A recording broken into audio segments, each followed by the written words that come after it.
गोजौ गिदिर जौस्रां दैस्रां आदा जांगिला होननाय जाबाय।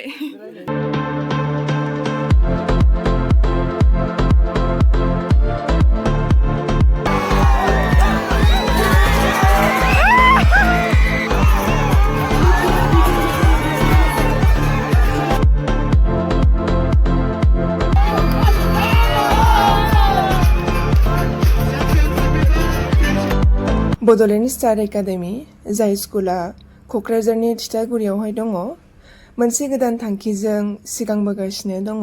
बे स्कुला बोसोरनै जानो थांगासिनो दङ आरो बे स्कुलावनो क्लास 6 to 12 सिम दङ। लोगोसे क्लास 11 and 12 सिमाव साइन्स, आर्टस आरो साइन्स स्ट्रिमनिफ्राय। दा मेइन खोथाया जाबाय जोंनि बड'लेण्ड स्टार एकाडेमियाव स्कुल उइक जागासिनो दङ। बियो 12 नभेम्बरनिफ्राय लानानै 16 नभेम्बरसिम। दा जोंहा स्कुलावहाय बिदि बेकग्राउन्ड गैया गेलेनायनि थाखाय, बिनिखायनो जोङो साइ स्टेडियामावहाय गेलेफैनाय जादों। दा बेखौनो आङो नोंथांमोनजोंहाय शेयार खालामनो लुबैनानै भिडिअ खालामनाय जाबाय। नोंथांमोना नायलांबानो जाबाय। Yellow' house versus blue house. आयै येल्ल'आ गैया।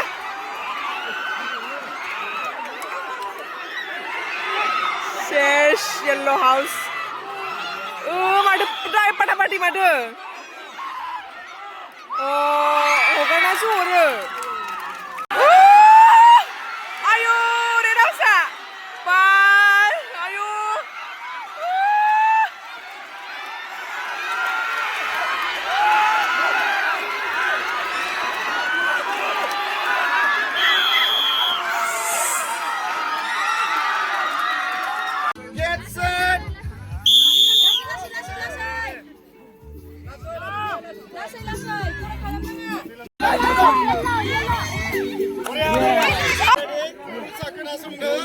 Everyone pay attention.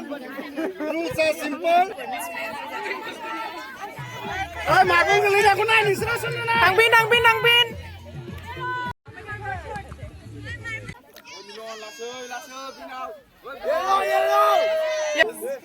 Hello, class 9 student. Pargevi. Where is Pargevi? Miss Huh? Hi. Ini ready जाबाय नै इसोरखौ मोजां नायदो दे। हो? On your marks. Get set. Ready to move. सासे नायदो। सासे नायदो।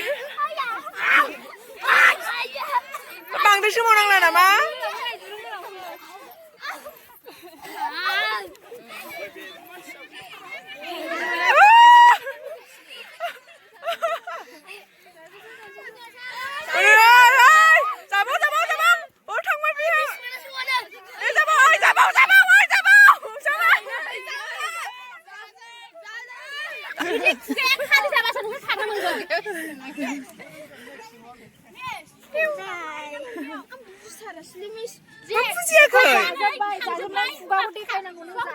Biscuit. Yellow house. Zazam. Mono. Zazam. Za. Good baby na. Thang.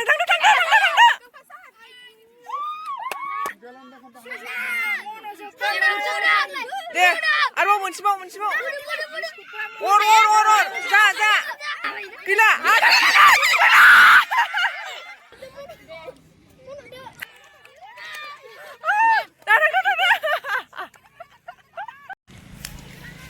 साइ स्टेडियाम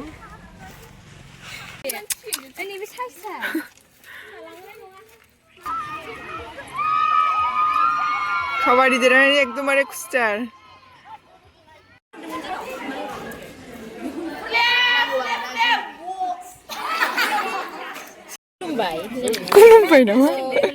खुलुमबाय ना?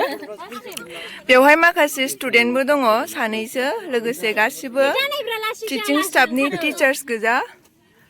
ओमफ्राय बिथाङा जाबाय हेमन्त सार, जोंनि बड'लेण्ड स्टार एकाडेमि स्कुलनि भाइस प्रिन्सिपाल।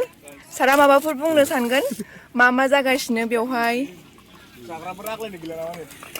खुलुमबाय बड'लेण्ड स्टार एकाडेमिनि बेवहाय मैयानिफ्राय लानानै अर्थात 12 नभेम्बरनिफ्राय लानानै जोङो सानबानि हाबाफारिजों सेकेन्ड BSc फेस्टिभेल खुंफुंगासिनो बेनिनो मैया फार्स्ट डे बियो जोबनानै थांबाय आरो दिनै सेकेन्ड डे बेखौ जोङो आउटडोर आरो इनडोर बे मोननै गेमनि थाखाय जोङो क'क्राझार साइ स्टेडियाम बे प्लेसखौनो जोङो सायख'नानै लानाय जादों बिथांमोनजों रायज्लायनानै दायो जोंनि जे 260+ स्टुडेन्टसफोरा 6निफ्राय लानानै 12सिम 260 स्टुडेन्टसफोरा बेवहाय गुबुन गुबुन गेलेनायावहाय बाहागो लादों गेलेनायखौ बुंनो थाङोबा बेवहाय एथलेटिक्सनिफ्राय लानानै खारनाय बारनाय एथलेटिक्स गासै लानानै फुटबल काबादि भलिबल हिन्जावसाफोरनि थ्र'बल बेडमिन्टन आरो बिदिनो जेभलिन डिस्कास बेफोरखौ लानानै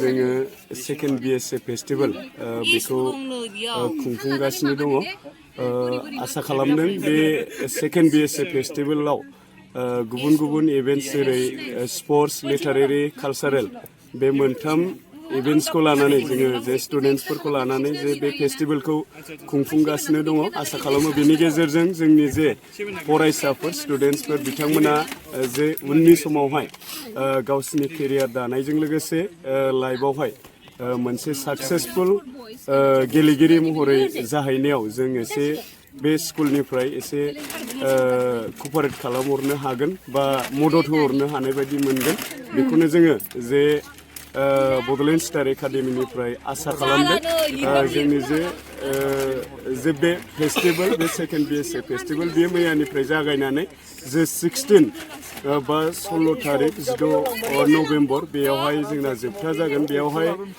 जे 16आवहाय जोङो मोनसे अपेन सेसन लाखिनाय जादों बे अपेन सेसनावहाय जोंहा आलासि महरै बड'लेण्ड इउनिभारसिटिनिफ्राय मेथामेटिकेल साइन्स डिपार्टमेन्टनि HOD बिथां सारा बाहागो लागोन आरो बे प्रग्रामखौनो इन'ग्रेट खालामनो थाखाय क'क्राझार गभर्नमेन्ट SSNMP स्कुलनिफ्राय मानगोनां प्रिन्सिपाल राखाव बैसुमतारि सारखौ जोङो हांख्रायनाय जादों बिथांमोननि जे नुजाथिनायाव बिथांमोननि जे मटिभेसन गोनां माखासे लेक्सारजों बा स्पिचजों बा बिबुंथिजों जोंनि जे स्टुडेन्टसफोर गुबुन गुबुन इभेन्ट्सआव बाहागो लानानै माब्रैबा जे गावनि लाइफआव केरियारखौ दानानै लानो हायो बा माब्रैबा सासे साक्सेसफुल स्टुडेन्ट हिसाबै जाफुंसारहैनो हायो बिनि जे आइडिया बा माखासे मटिभेसनफोरखौ बिथांमोना होलांगोन दा बेखायनो बिथांमोनखौ जोङो जे अपेन सेसन बेयावहाय आलासि महरै हांख्रायनाय जादों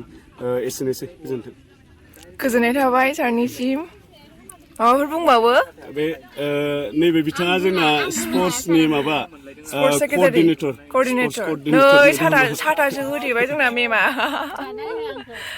बै मेमा एसामिस डिपार्टमेन्टनि बिथां मेमा कमार्स डिपार्टमेन्टनि बैथिंजाय थाखुमाबाय जाय जानो थांगासिनो दङ मण्डल हासुग्रा बिथाङा जिअ'ग्राफि डिपार्टमेन्टनि बिथाङा सार्टिफिकेट लिरग्रा जाय सार्टिफिकेटजों गावनि मोखांखौ होथेना लागासिनो दङ मुङाबो जोबोद समायना बारदै सिख्लानो ओमफ्राय बिथिंजाय दङ अनफुं जोंनि अनजाथाव फरायसा आरो सासे दंबावोमोन बेखिजाय मा नाममोन बेहाबो सार्टिफिकेटजों एसे होथेजादों आकाश ओमफ्राय बिथाङाबो मेमा कमिटिनि मेम्बार बिथिंजाय एसे सोरबा सोरबा थाखुमानाय जादों ओमफ्राय नै बिथाङाबो बर' डिपार्टमेन्टनि सार हेलौ ओमफ्राय बिथिंजाय सोरबा सोरबि माबा माबि जागासिनो दङ ओमफ्राय एसे मोखांखौबो होथेलायदों आरो लाजियो नालाय बिथांमोना बारा ससियेल नङा आंसो एसे ससियेल नालाय दङ केमेस्ट्रि मिस ब्रेड जागासिनो दङ